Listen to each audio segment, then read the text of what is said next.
Faut qu'on parle de Musubi un petit peu. Non, parce que ça fait 1 an déjà. 1 an. J'en ai parlé un petit peu sur les réseaux sociaux, ceux qui me suivent le savent, donc j'ai prévu de faire une vidéo bilan de cette année écoulée et de répondre par la même occasion à certaines de vos questions. Donc c'est parti. Il fait moche, il pleut, on est posé tranquille, on fait un type de vidéo qui n'a jamais été fait encore sur cette chaîne et installez-vous. D'ailleurs, moi aussi, je vais me poser bien. Ce sera plus sympa comme ça. Alors, 1 an déjà. Il y a beaucoup de choses à dire, finalement. Avant de commencer, j'aimerais quand même remercier tous ceux qui ont suivi la chaîne depuis le début ou même en cours de route et qui sont fidèles, qui regardent les vidéos, qui commentent, qui likent, qui partagent. Ça aide vraiment à développer le projet, à le faire connaître. C'est vraiment important parce que c'est énormément de travail, comme vous le savez, et ça a plus de sens quand c'est vu par plus de personnes. Faut mettre de l'huile sur ton vélo, mec. Mets de l'huile. Donc Musubi, vous le savez sûrement, c'est le lien, c'est le nœud, c'est le lien qui relie des choses ou des personnes. C'est un concept qui n'est pas propre qu'au Japon, mais le terme en tout cas a une valeur presque un peu spirituelle au Japon, en tout cas. L'objectif au début c'était de faire une sorte de média finalement, un média qui va parler du Japon, de tous ses aspects, dans un format plutôt court, assez pointu, mais intelligible pour tout le monde, et qui va présenter le Japon d'une manière intéressante, et pas simplement caresser dans le sens du poil, ou nourrir des fantasmes, ou simplement vous donner votre dose d'exotisme quotidien. C'était pas le but premier, ça pouvait l'être un petit peu, mais l'objectif premier, c'est vraiment de vous apprendre des trucs, élever un petit peu le débat lorsqu'on parle du Japon. Le but de ce projet-là, c'était de donner la parole à des personnes qui sont intéressantes, qui sont passionnées ou qui sont spécialistes de leur sujet, en rapport avec le Japon. Et sur ce point, le bilan est pas trop mal, puisque sur les 18 vidéos postées depuis le début, il y en a quand même 11 avec des interventions d'autres personnes.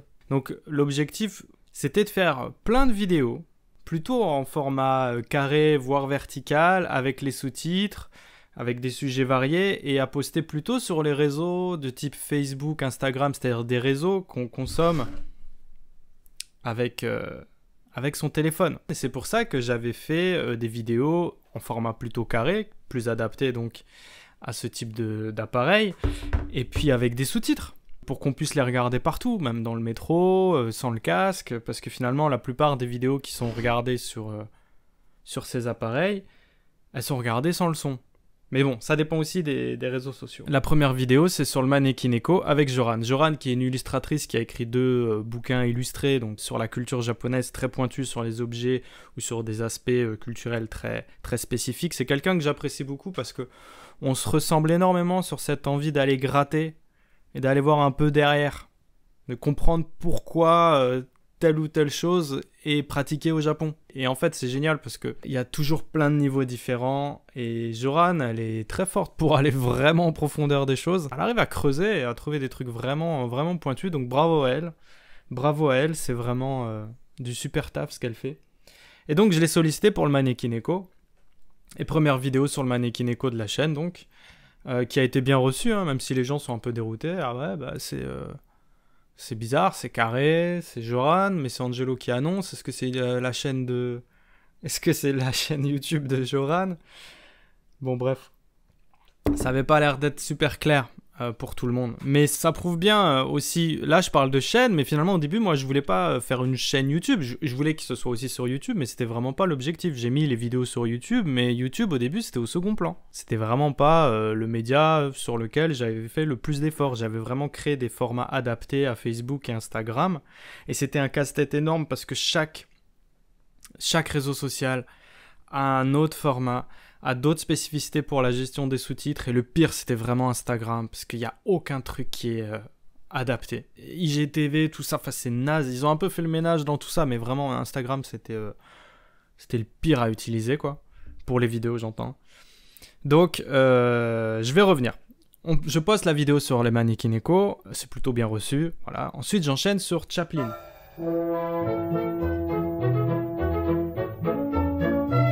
l'histoire de Charlie Chaplin qui a failli se faire assassiner au Japon. Donc là, j'ai fait un format toujours avec le texte qui apparaît hein, et avec les images d'archives. Donc là, c'est déjà très différent du Mannequin Echo. Et cette vidéo, j'en ai fait une version pour YouTube avec la voix off. Mais le climat politique du pays à cette époque est très instable. Et c'est intéressant parce que ça a un peu mieux marché en faisant un format documentaire, en l'adaptant avec une voix off en 16/9 en format plus documentaire classique sur YouTube, ça a plutôt bien marché. Et j'ai commencé à réfléchir un petit peu et à me poser des questions. J'avais d'autres sujets préparés, notamment celui sur les maisons dans l'Osaka Stadium. Et cette vidéo, en réalité, elle était déjà prête en format carré avec le texte et pas de voix, pas d'intervenant et seulement les images d'archives. Elle était prête, cette vidéo. Et devant le succès de la voix off de Chaplin, je me suis dit tiens, je vais tenter de faire un face caméra. Je l'avais en tête un petit peu, je me disais bon, peut-être que de temps en temps, je vais faire des vidéos face caméra, mais c'était vraiment pas l'objectif de départ. Hein. J'avais vraiment pas envie d'apparaître autant en vidéo. Alors j'ai fait des tests et tout ça, j'ai essayé de voir comment faire ça chez moi. Et j'ai fait ça là. J'ai enlevé les cadres, j'ai viré un peu les plantes. Je me suis installé tout un système d'un micmac avec les lumières pour faire un mur qui n'est pas blanc mais qui ressorte bleu, qui était la couleur principale de Musubi, hein, qui est toujours d'ailleurs la couleur principale de Musubi. Et j'ai fait des tests face caméra. J'avais jamais fait la chose, hein, donc c'était une nouvelle expérience pour moi. Un jour, je marchais à Osaka et je suis tombé par hasard sur cette photo. Franchement, ça m'a retourné. Je me suis dit, il y a vraiment des gens qui vivent dans un stade? Dans cette première vidéo, on sent que je suis pas encore super à l'aise. Déjà, je le suis toujours pas totalement encore aujourd'hui, mais je me suis quand même amélioré. Je le vois, je le constate. Et sur cette première vidéo, je suis figé quoi. Je suis en stress un petit peu, mais c'est pas évident à faire, hein, franchement. Moi, je tire mon chapeau quand même pas mal à tous ces créateurs de contenu parce que c'est du taf de dingue. Et puis, il faut le faire, quoi. Donc, j'ai créé un format qui s'appelle les parenthèses japonaises pour ce nouveau type de vidéo face caméra. Et je les ai appelées parenthèses japonaises parce que j'imaginais que au sein de toutes ces vidéos plus classiques que j'imaginais faire sur la chaîne Musubi, de temps en temps, je faisais des parenthèses, mes parenthèses à moi, où j'interviens ponctuellement, vraiment de temps en temps, pour raconter des trucs. Ça a été le premier petit buzz de Musubi. Et là, je me suis posé des questions. Je me suis dit, c'est ça qu'ils veulent, quoi. Les gens, ils veulent que je leur raconte des trucs. Donc, on m'a félicité après cette vidéo, on m'a encouragé, ça m'a vraiment motivé à fond. Et j'avais déjà d'autres vidéos prêtes, en parallèle, sur lesquelles je travaillais. Mais j'ai tout chamboulé un petit peu dans ma tête pour commencer à envisager de faire plus souvent des face caméra. Donc en été, j'ai improvisé 3 vidéos. La première sera m'habiller, donc deuxième vidéo avec Joran, hein, présentation d'une créature du folklore japonais. Donc ça, c'est une vidéo qui a vraiment pas marché au début. Et pourtant, c'est un peu... Enfin, moi, je trouve qu'elle est assez riche en informations. Et au début, l'intro, on a fait une sorte de dessin animé. Alors, vite fait, hein, on n'est pas des maîtres de l'animation, mais on a fait... elle m'a filé des dessins et tout ça, et moi, je me suis amusé à les animer. Allez voir la vidéo, ne serait-ce que pour l'intro. Et c'était fun à faire, quoi. Mais bon, apparemment, ça a fait délirer que Joran et moi. Puis j'ai enchaîné avec une interview au sujet des sorcières d'Orient, et une nouvelle face caméra sur Kanakuri, le premier marathonien olympique japonais avec son histoire incroyable. Et cette vidéo sur Kanakuri, pareil, elle a cartonné, encore plus que la première sur les maisons de l'Osaka Stadium. Je suis un peu plus à l'aise. Je fais quelques vannes, je commence un petit peu à balancer 2-3 petites blagounettes qui font peut-être rire que moi, mais en tout cas... c'était assez drôle à faire. J'ai même fait une imitation de Kanakuri quand il se retrouve dans un jardin suédois bucolique et qui fait le pique-assiette. Et les petites brioches, c'est quoi ça? Bref, là, c'est vraiment la confirmation que le face caméra, c'est ce qui marche le mieux et tout le monde me le dit et ça répond bien et j'ai l'impression de faire des efforts et d'avoir derrière des vrais résultats. Donc, mais j'avais déjà 2 autres sujets qui étaient prêts, ou du moins qui étaient en cours. L'incident de Sakai.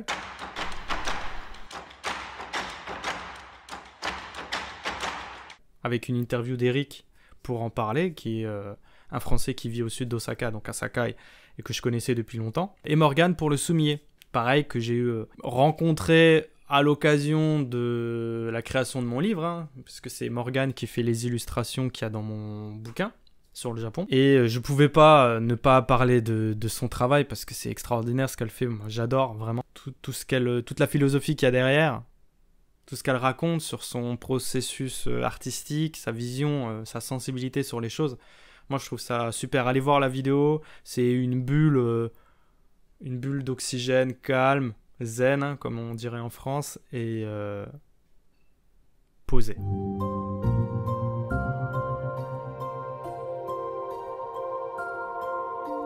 Et rapidement, durant l'été, j'ai aussi remarqué que des 3 réseaux sociaux sur lesquels je postais, celui qui se développait le plus, c'était YouTube, contre toute attente. Et donc là aussi, petit à petit, parallèlement au développement des faces caméra, donc plus adapté aussi au format YouTube, je me suis plus concentré là où ça prenait le plus, c'est-à-dire YouTube. Et petit à petit, le projet Musubi a évolué. De format carré où j'apparais pas spécialement, c'est devenu du 16/9, plus classique, sans les sous-titres et principalement ma tronche qu'on voit, quoi. Même si j'ai pas le monopole, et tant mieux, c'est pas le but de la chaîne et c'est pas mon but même personnel. Ensuite, j'ai fait une vidéo sur les sons du Japon. Donc un autre vieux truc que j'ai en moi depuis longtemps, c'est la nostalgie qu'on ressent quand on est au contact de tous ces sons du paysage sonore japonais.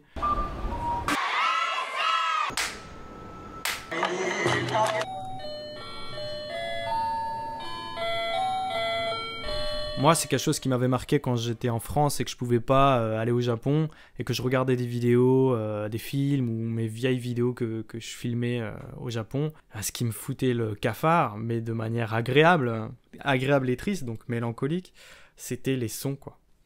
Les sons dans les gares, même les corbeaux dans les parcs, il y avait quelque chose avec le son. Et j'ai essayé de me remettre dans cet état-là pour faire une vidéo qui avait du sens, parce qu'à cause de la pandémie, on ne pouvait plus voyager au Japon. Et pareil, c'est une vidéo qui a vraiment bien été reçue et qui a bien marché.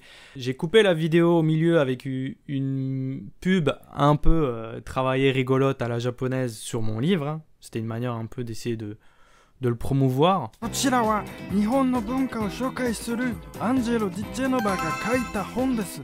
je devais refaire la vidéo, je pense que je ne referais pas cette coupure pub, même si c'était assez fun de le faire.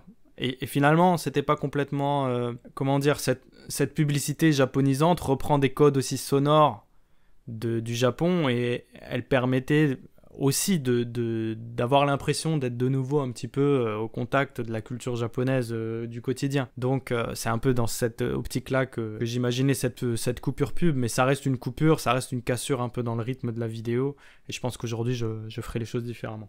Troisième vidéo, parenthèse japonaise, que j'improvise un petit peu, c'est aussi un sujet que j'ai en tête depuis longtemps et que je connais plutôt pas mal, les poteaux électriques au Japon.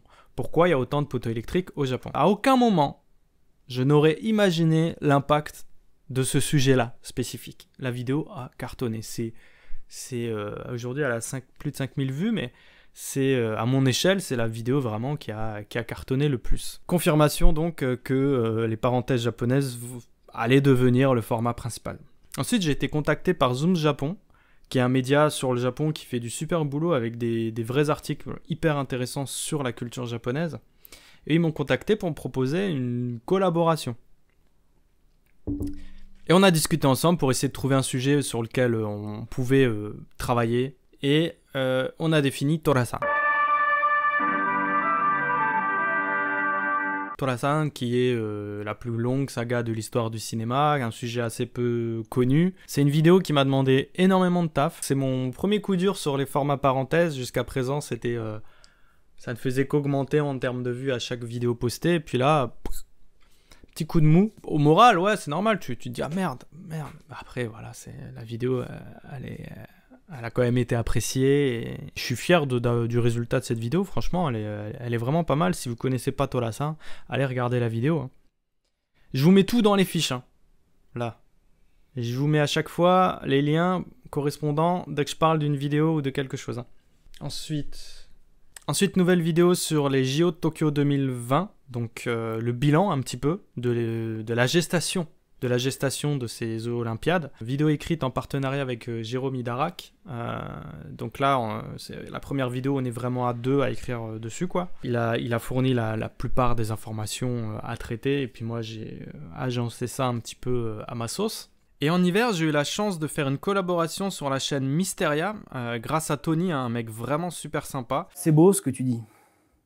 J'ai envie de chialer, putain. Donc on a fait une collab au sujet de la tombe de Jésus au Japon. Ensuite, Xavi, qui est la personne qui m'aide depuis le début de ce projet, hein, qui est vraiment là depuis le départ, derrière mon épaule, et qui m'aide quand faut m'aider, me soutient, me donne son avis. Donc c'est une personne importante dans le projet Musubi depuis le départ. Et lui, il a aussi des idées de sujets. Et donc l'hiver, il a bossé sur une vidéo sur Roland, hein, donc la marque de musique japonaise.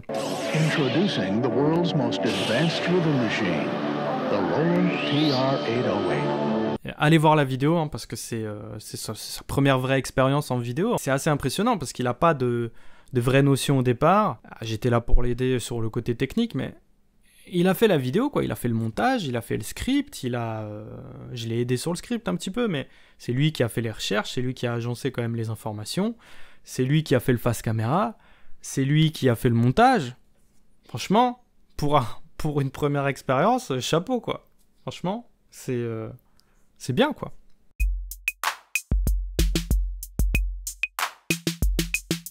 Et puis il y a eu la guerre en Ukraine.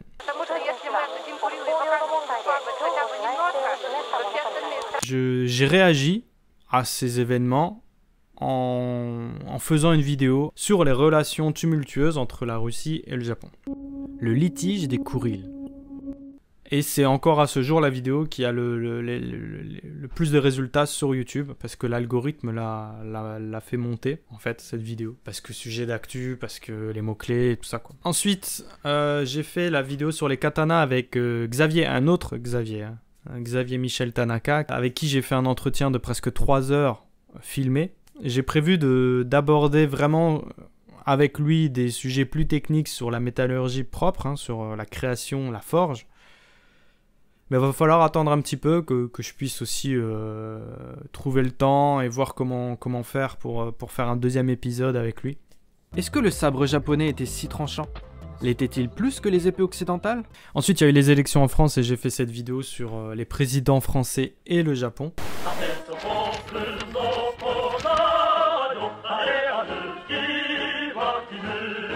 C'est une vidéo plus humoristique, plus légère, mais on apprend quand même des trucs. Puis il y a plein de trucs. Enfin, c'est marrant. On a des casseroles entre les présidents et le Japon, c'est croustillant, quoi. J'ai été bercé à Dragon Ball Z toute ma vie parentale. C'est long, hein. Allez voir la vidéo, vraiment. Si vous l'avez pas vue, moi je pense qu'elle vaut vraiment le coup. Haut de format face caméra, parenthèse japonaise, retour des parenthèses un peu plus classiques sur le temps. Comment est-ce qu'on mesurait le temps au Japon avant ? Et puis la vidéo, ensuite sur les bento, la dernière vidéo qui vient de sortir sur les bento, avec Bento & Co, donc avec Thomas, que je connais. Et ça, c'est la première véritable collaboration, mais collaboration, un partenariat, quoi. Et pour Musubi, c'est une super étape. Et donc merci à Bento & Co, merci à Thomas et merci à son équipe pour cette expérience, cette super expérience. Et allez voir la vidéo si c'est pas déjà fait.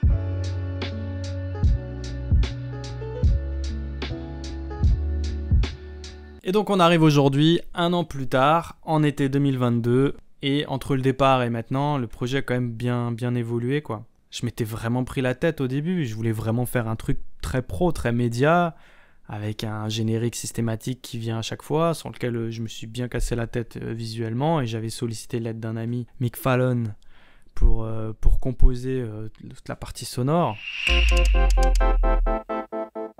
Mais avec l'évolution de la chaîne, il n'y a plus forcément besoin de ces génériques-là, donc je sais pas ce que ça va devenir, j'en sais rien. J'essaye de m'adapter au mieux en fonction de ce qui prend, ce qui marche moins, et de l'adapter aussi en fonction de ce que je peux faire, parce que je peux pas enchaîner tel que je l'imaginais au départ sur les vidéos. Je peux pas faire autant de vidéos que ce que j'imaginais. Donc j'adapte. Je continue les sujets, je continue, et ce sera un rythme, j'essaye de garder un rythme d'une vidéo par mois. Et je vais essayer de prendre de l'avance pour que quand il y a des mois où je peux pas, bah que vous le ressentiez pas.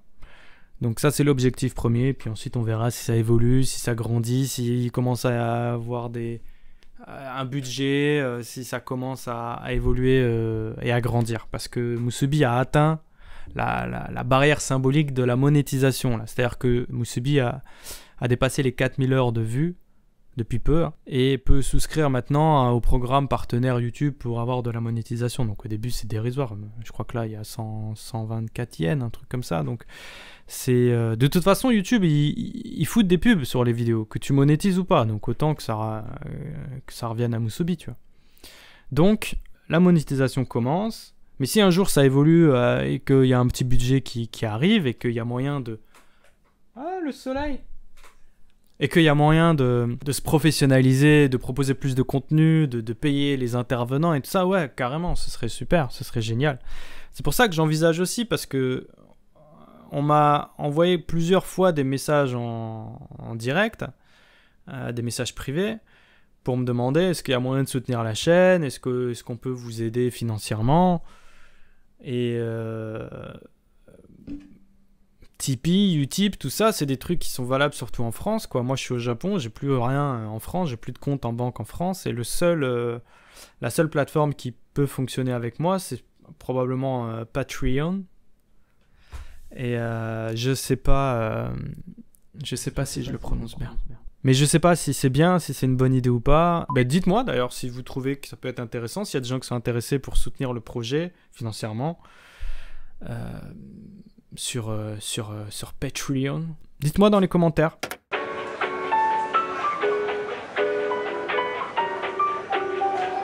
Et donc maintenant, on va passer à la partie questions-réponses. Donc il y a quelques jours sur les réseaux Musubi, j'ai proposé aux gens de me poser des questions pour que je puisse y répondre aujourd'hui. Donc on va commencer par Instagram, peut-être. Alors, qu'est-ce qu'il y avait comme question sur Instagram? Bon, déjà merci pour tous les messages de remerciements, de félicitations, de bravo. J'ai eu plus de messages pour en dire merci Musubi que finalement de questions. Mais c'est pas plus mal parce que s'il y avait eu plein de questions, la vidéo aurait duré encore plus longtemps. Elle est déjà beaucoup trop longue. Donc en tout cas merci à tous, vraiment ça fait super plaisir. Donc j'ai Mikan Bags qui fait des super trucs aussi, donc allez voir son compte Instagram d'ailleurs. 1. Comment est-ce que tu choisis tes sujets?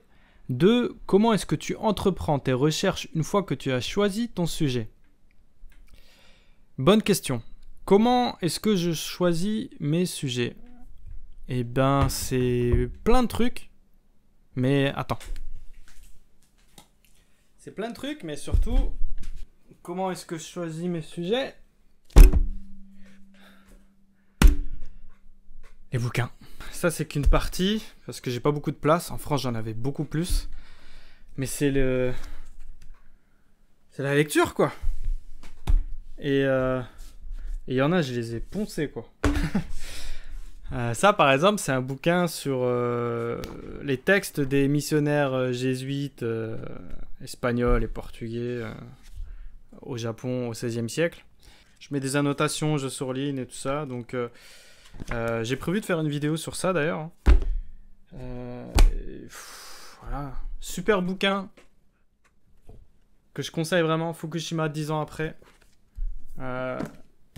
Ouais, il y a trop de bouquins. Tous les bouquins de Pierre-François Souhéry.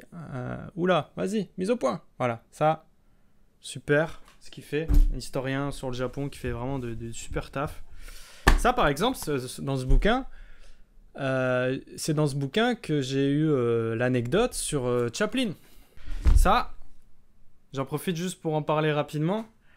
Ça, c'est Jean-Christophe Granger, qui est en fait un auteur, un écrivain, qui a notamment écrit Les Rivières pourpres, qui a été adapté au cinéma. Et Jean-Christophe Granger, eh ben en fait, il passe une bonne partie de l'année au Japon avec sa compagne actuelle. Et finalement, c'est un gros mordu de la culture japonaise. Il achète plein de trucs. Tout ce qui sort sur le Japon, il l'achète, il le lit, il fait des recherches. Et lui, il m'a fait l'honneur de m'envoyer un message sur Instagram parce qu'il a acheté mon bouquin. Il a acheté mon bouquin. Et il m'a écrit pour me féliciter, pour me dire que c'était vachement bien. Voilà, c'est pas moi qui le dis, c'est lui. Et il m'a envoyé son dernier livre, Tokyo Pourpre, qui est en fait un livre... j'ai pas encore tout lu. Et les textes sont vraiment très intéressants, mais c'est un bouquin avec plein de photos. Un travail remarquable de Patrick Siboni. En fait, ça commence en journée de manière très, on va dire assez classique. Et puis petit à petit, quand on avance dans les pages, on s'enfonce dans la nuit, on s'enfonce dans des trucs que je peux pas vous montrer en photo parce que sinon YouTube va censurer la vidéo. Donc voilà, je pense que vous avez compris. Mais c'est super cool, il m'a fait une dédicace et ça fait super plaisir. Et il valide donc le bouquin. Vous savez quoi faire si vous l'avez pas lu encore. Bref, en tout cas, une fois qu'on a un sujet, il faut faire des recherches à fond, quoi. Et donc Internet, Wikipédia, c'est une bonne base de départ. Et puis ensuite, tu regardes les sources de Wikipédia. Et Wikipédia en japonais d'ailleurs, hein, souvent. Et ensuite, tu vas fouiner dans les sources. Si t'as pas un bouquin, si tu peux pas l'avoir le bouquin, ou bah, tu fais tes recherches comme ça sur les sites japonais. Ensuite, il y a les bibliothèques municipales des villes où tu habites qui ont de la matière. Et Google Scholar aussi, qui te permet de trouver des travaux d'universitaires et de recherche sur des sujets spécifiques. Donc ensuite tu croises les infos, tu peux solliciter de l'aide extérieure, ce que j'ai fait donc souvent moi, en essayant de donner la parole à des personnes qui connaissent le sujet en question. Et voilà en gros quoi. En tout cas pour info, j'ai un tableau Excel aussi, dans lequel j'ai plein d'idées de sujets, des bribes d'infos, des liens déjà à observer. Et ce tableau Excel, il y a presque 250 lignes de sujets, d'idées, de trucs à faire. Donc, et ça continue en fait. Donc, franchement, ça peut durer longtemps encore, Musubi. On verra. Alors, j'ai Daniel à Kyoto qui me demande, un ami, hein, est-ce que tu aimes les films de gladiateurs? Bon, on va élargir au peplum, ça sera plus simple. J'en ai pas vu tant que ça. Pas spécialement un gros fan. Tu me dis Peplum, je vois Kirk Douglas et je vois Gladiator de Ridley Scott. Alors j'ai Shishi. Pour moi, je vais mettre Shishi, l'épouse de Sangoku. Hein. Ce sera plus simple pour moi. Quelle vidéo a demandé le plus de travail? Ah, waouh. Tora-san a demandé beaucoup de boulot. Vraiment. Celle sur les sons, c'est celle qui a demandé le plus de travail en termes de préparer le tournage, et choper les sons, et faire un montage, penser. C'est vraiment, en termes créatifs, la vidéo qui m'a demandé le plus de travail, c'est celle sur les sons du Japon. Moi, je pensais que vous m'auriez posé des questions du genre comment t'as fait pour filmer à l'intérieur d'un distributeur automatique? Et sinon, celle sur les présidents français et le Japon, c'est énorme, hein, le taf que j'ai dû faire sur cette vidéo, de recherche, de choper des archives, d'entrecouper la vidéo de plein de petits extraits, de faire des affiches, parce que je me suis amusé à faire des affiches d'hommes politiques français mais en japonais, et de les intégrer sur Photoshop dans des paysages du Japon. Autre petit truc un peu dessin animé à animer un Premier ministre japonais qui parle français avec un accent. Monsieur le Premier ministre, vous faites bon voyage? Oui, très bien. J'aime beaucoup l'Italie. Je me suis amusé à faire un extrait d'un karaoké d'une des chansons de campagne de Jacques Chirac. Il y a plein de petits trucs dans cette vidéo qui a demandé énormément de boulot. Ouais. Ensuite, crois-tu que YouTube est toujours la bonne plateforme pour développer une communauté? Bah, j'en sais rien en fait. Je sais pas. Bonne plateforme, oui. La meilleure, je sais pas. C'est sûr que YouTube a perdu un peu de sa superbe. Et c'est le problème en fait, c'est que au bout d'un moment, bah, quand tu te professionnalises de trop, bah, tu perds un peu le truc, quoi. Mais je sais pas. Je saurais pas te dire. En ce moment, tout le monde parle de Twitch, quoi. Donc, j'imagine que c'est le truc tendance actuellement. Il y a TikTok, il y a Twitch qui cartonne. Je sais pas. Je ne saurais pas te dire, mais en tout cas, j'ai des résultats plus intéressants sur YouTube que sur Facebook et Instagram. Il n'y a pas photo du tout, quoi. Autre question. Est-il vrai que les mouvements nationalistes ont grandi en influence depuis la pandémie? Très intéressante question. Mais tu vois, je peux pas répondre comme ça. Faut se documenter, quoi. J'ai pas envie de dire de conneries. Je peux parler de ce que moi je constate au quotidien et je vois pas dans la rue au quotidien de changement. Mais ça, c'est un avis qui... C'est pas un avis, c'est un constat qui n'a aucune valeur. Voilà, je peux simplement dire ça. Mais il faudrait faire des recherches et je suis sûr que si tu cherches, tu vas trouver. La pandémie a augmenté les extrêmes, j'ai l'impression, mais au niveau mondial, donc j'imagine que ouais. Mais par exemple, c'est le genre de truc, c'est les lives Twitch, ça peut prendre différentes formes, mais si on me pose des questions comme ça sur un live Twitch, par exemple, je suis pas sûr de pouvoir, si c'est pas un sujet que je maîtrise, bah, je vais pas pouvoir apporter une information qui est bien digérée. Le format YouTube de vidéos qui sont travaillées, qui sont digérées, et sur lequel il y a un vrai travail de recherche, c'est que je vous donne des informations qui... Alors on n'est pas à l'abri de dire des conneries, mais je vous donne des informations qui sont d'une autre qualité, sur des sujets précis et pointus comme ça, que ce que je pourrais faire sur certaines questions sur Twitch, par exemple. Où finalement, bah, tu balances des trucs qui sont des lieux communs, ou des trucs partiels, j'en sais rien, tu vois, c'est quelque chose auquel je pense un petit peu. Mais ce genre de questions, par exemple, vu que c'est pas spécialement mon domaine, je peux pas répondre facilement, donc voilà, désolé. On passe à la prochaine question. Comment est né Musubi? Alors, comment est né Musubi? Musubi, c'est né d'une envie de revenir un peu à la vidéo, parce que la vidéo, c'est un vieux truc pour moi. Hein, donc c'est même avant de faire de la photo, je faisais de la vidéo. Et je vous invite d'ailleurs à aller voir une vidéo que j'ai faite sur... je vous la mets là, donc, sur ma première chaîne YouTube. C'est pas une vraie chaîne, mais j'avais une chaîne YouTube, comme plein de gens ont des chaînes YouTube. Et je postais de temps en temps des vidéos sur la chaîne Horizon du Japon. Donc allez voir, j'ai une vidéo sur hommage à tous mes premiers voyages au Japon et aux vidéos que je faisais à l'époque. Mais avant ça, j'avais de toute façon une association d'audiovisuel avec un ami, on faisait des courts-métrages, on a fait des films institutionnels et tout ça. Donc la vidéo, c'est vraiment un truc de ma vie à la base. Et ça faisait des années que j'avais envie de renouer un petit peu avec ça, et je pouvais pas parce que je travaillais à fond en tant que guide à Osaka. Et je trouvais pas, de toute façon, un projet, je voyais pas trop quoi faire. Et là, la pandémie a vraiment permis d'avoir le temps d'envisager de créer quelque chose. Alors j'avais tellement de temps que finalement, j'ai beaucoup trop travaillé le projet en espérant faire un truc hyper professionnel, un média et tout ça.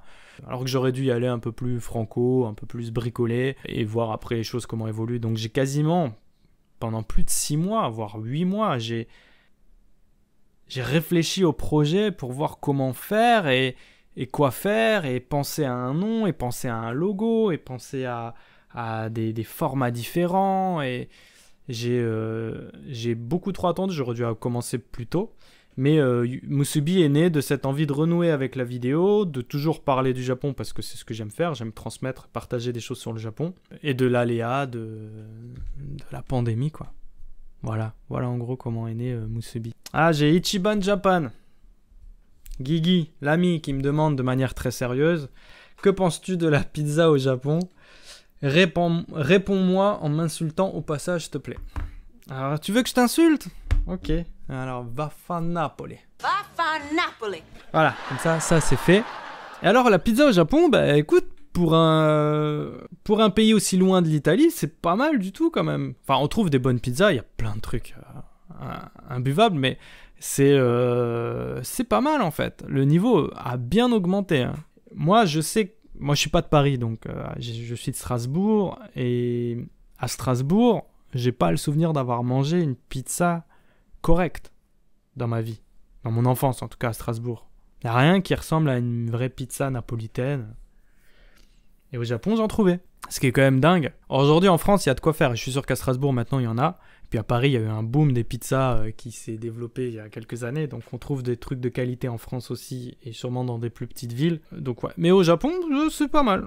Mais pas les trucs des chaînes et puis voilà. Ça se voit tout de suite. En fait, tu le flaires tout de suite quand tu vois que si un restaurant est potentiellement capable de faire des trucs corrects ou pas. De toute façon, tu le vois. S'il y a marqué pizza, s'il y a marqué pizza, c'est déjà mieux. Alors, j'ai Pierre Tavernier qui me pose pas mal de questions via YouTube, parce que j'avais fait un post à la communauté. Merci d'ailleurs à Pierre, parce qu'il est vraiment sympa. Il poste des commentaires à chaque fois constructifs et intéressés. Ça fait plaisir en tant que créateur de contenu. Alors, il me dit, j'ai plusieurs questions, peut-être un peu personnelles, tu n'es pas obligé de répondre. Qui es-tu? Origine, études, lien avec le Japon, travail actuel, quel est ton objectif avec cette chaîne YouTube, quel est ton niveau de japonais, encore merci, tout ça. Alors, qui je suis? Je m'appelle Angelo. Je suis français, ma mère est italienne, j'ai grandi à Strasbourg, j'ai fait l'école hôtelière, et j'ai arrêté tout de suite, je suis allé en fac de japonais. J'ai arrêté aussi, j'ai voyagé à fond au Japon et petit à petit j'ai eu envie de faire des trucs dans le tourisme, donc tout s'est fait très rapidement entre 2006 et 2009. Je me suis retrouvé créateur de voyages au Japon, quoi, d'itinéraires, et puis ensuite j'ai commencé à guider les gens. Il y a eu Fukushima, je me suis installé à Osaka à ce moment-là, et puis mon travail premier au Japon depuis 10 ans, c'est d'être guide de voyage dans le Kansai, mais surtout à Osaka, et donc la pandémie fait que je le suis plus, je peux pas. Et c'est pour ça que je fais cette chaîne aussi, c'est pour pouvoir développer. L'objectif, c'est de faire le partage, de revenir sur la vidéo, j'en parlais déjà un petit peu avant, mais aussi d'avoir un projet qui m'apporte quelque chose, pas juste intellectuellement, mais aussi que ça puisse offrir des opportunités professionnelles. Si Musubi peut permettre de gagner un peu d'argent au bout d'un moment, si Musubi me permet de faire des collaborations, si Musubi me permet de communiquer sur des projets que je vais faire ou augmenter le nombre de gens qui viennent au Japon pour faire une balade, qui viennent faire une balade avec moi lors de leur voyage au Japon, eh ben tant mieux. C'est un truc en plus. Moi, ça fait 2 fois en 10 ans que je me chope une grosse catastrophe, entre le tsunami et la catastrophe de Fukushima en 2011 et puis la pandémie là. Ça fait 2 fois que mon niveau professionnel, il y a une cassure complète à cause dans le tourisme. Et il faut repartir quasiment à zéro. Et ça me refroidit un petit peu sur l'avenir, sur le tourisme. Ça me fait un peu peur. Donc Musubi me permet peut-être de créer un projet parallèle qui ne dépend pas des aléas du tourisme. Et qui est toujours dans mes cordes. C'est ça le truc. Mon niveau de japonais, je suis complètement sorti du système du JLPT, JPLT, du JPLT ou JLPT. Japan. JLPT. Du JLPT. Ouais. Je pense que à l'oral, je dois être en N1, quoi. Compréhension et oral. À l'écrit, je dois être au niveau N2. Je bosse pas le japonais en fait. Je bosse plus le japonais depuis que je suis au Japon. Voilà. Donc j'augmente mon niveau naturellement à force en étant là. Mais je bosse pas en fait. Je devrais bosser, mais plus les kanji, je devrais bosser plein de trucs et je le fais pas. J'ai pas le temps, j'ai 2 enfants, c'est un peu compliqué quand même de se mettre dans le bain. Ensuite, il y avait des questions sur Twitter. Alors, j'ai la balade du Sakura, Julien, toujours très sympa, qui a aussi sa chaîne YouTube que je vous invite à aller voir. Il me dit ce serait un bonheur d'avoir des live vidéo de ta part sur Osaka. As-tu prévu cette évolution pour Musubi? Donc des live vidéo, j'imagine sur Twitch principalement, même si on peut en faire sur YouTube. Alors le problème des lives, moi, c'est le décalage horaire. Parce que ayant 2 enfants, il faut que j'aille les récupérer à l'école, et puis après le soir, il faut les repas, il y a plein de trucs à faire. C'est quand en France ils se réveillent, c'est le moment où moi je peux plus bosser en fait. Je dois commencer à redevenir le père de famille et à faire les trucs en famille quoi, avec les enfants et tout. Donc je sais pas si y aura grand monde si je fais des lives de balade à 15h de l'après-midi ici.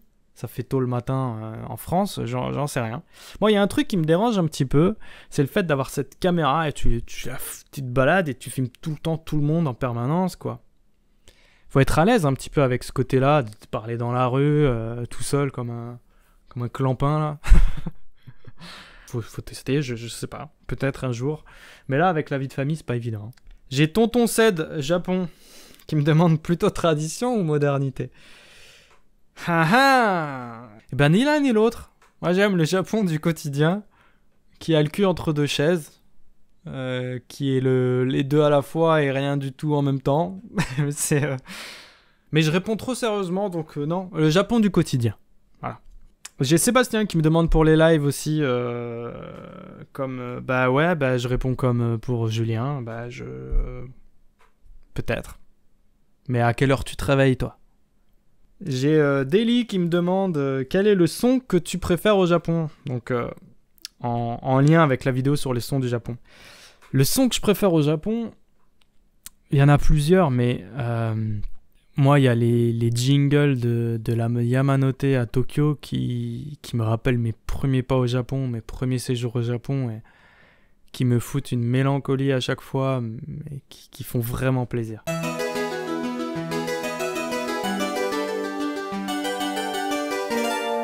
Quel serait, à ton avis, le rythme idéal de sortie de vidéo?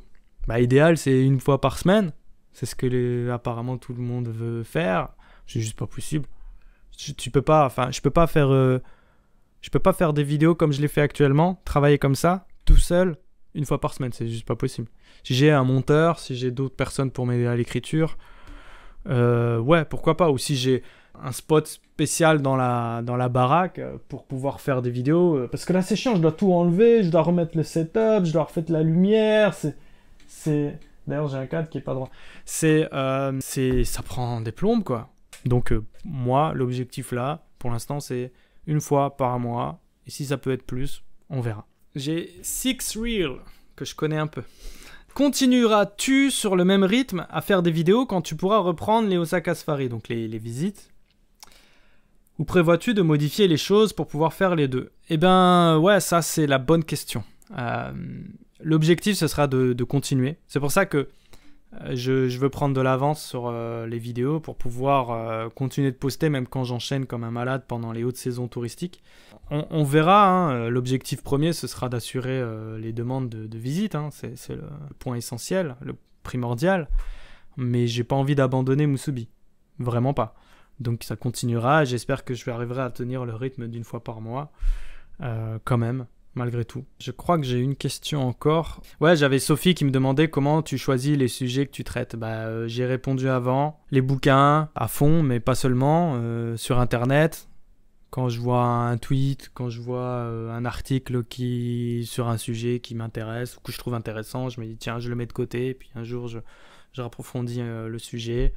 Voilà en gros. Après, ça je l'ai pas dit avant, mais quand tu travailles sur un sujet, il y a tellement de ramifications sur d'autres thèmes que tu fais des découvertes et à ce moment-là tu dis tiens c'est intéressant, ça faudra que je le traite dans une autre vidéo et tu le prends, tu le fous de côté, tout ça, et donc tu te retrouves à chaque fois que tu fais une recherche pour une vidéo, tu te retrouves avec 4-5 sujets en plus de côté. C'est impressionnant, c'est un puits sans fond, je le dis tout le temps, mais c'est vraiment, vraiment dingue. Et puis il y a plein de sujets que je pensais simples, et puis quand tu creuses, tu te rends compte que c'est hyper complexe et qu'il faut synthétiser ça de manière digeste. Parce que c'est un des objectifs de Musubi aussi, c'est d'éviter de raconter des conneries, mais en même temps d'être digeste et de pas être chiant, quoi. Donc d'éviter, en tout cas, de faire des vidéos barbantes, quoi. Donc je sais que ce sera toujours barbant pour plein d'autres qui veulent juste éclater ou avoir leur dose d'exotisme. Mais bon, c'est pas grave, hein, ils sont pas obligés de regarder. Mais ceux qui veulent réapprendre le Japon, approfondir certains aspects culturels sur le Japon, je pense que Musubi leur offre beaucoup de matière, en tout cas. Voilà pour les questions, voilà pour la vidéo qui est beaucoup trop longue. Merci pour cette première année, merci pour les questions, merci pour le soutien régulier. Il n'y aura pas de vidéo, probablement d'autres vidéos cet été. Ça va reprendre à la rentrée. De toute façon, en été, c'est calme, donc voilà. Et il y a plein de trucs qui vont arriver. En tout cas, voilà, cette vidéo-là, c'est typiquement le genre de vidéo que j'imaginais pas faire au début du projet Musubi. Ce côté plus proche, plus personnel, c'est pas quelque chose que j'imaginais.